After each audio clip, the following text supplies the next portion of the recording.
आणि पायऱ्यावर बसून राहील तुझ्या शेजारी तू घरी येईपर्यंत, आणि नुसता बसून राहील तू घरी येईपर्यंत.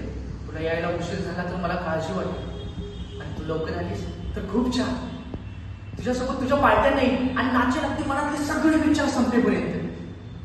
तुझ्या फुंकरीचा आवाज माझ्या कानात ऐकू येते, तुझी त्वचा माझ्या त्वचेवर जाणवते, आणि मला भीती वाटते जेव्हा तू रागावतोस आणि तुझे केस असे डावीकडे असतात. मी अशा वेळी तू खूप सुंदर असते.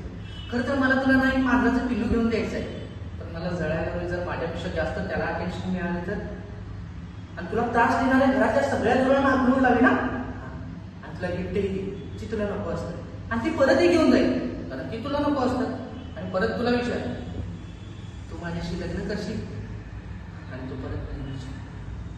कारण जरी तुला वाटत असलं की मी मनापासून म्हणत नाही तरी खरंच शपथ अगदी पहिल्यांदा विचारलं तेव्हापासून आणि आता सगळं संपत चाललंय तरीही अजून रेंगाळतोय. फक्त 10 मिनिटं तुझ्या आयुष्यातून फेकून देण्याबद्दलची, विसरून देण्याबद्दलची की मी कोण होतो, मी कोण आहे. मी काहीतरी कसं तरी करून तुझे संवाद साधण्याचा प्रयत्न करतोय.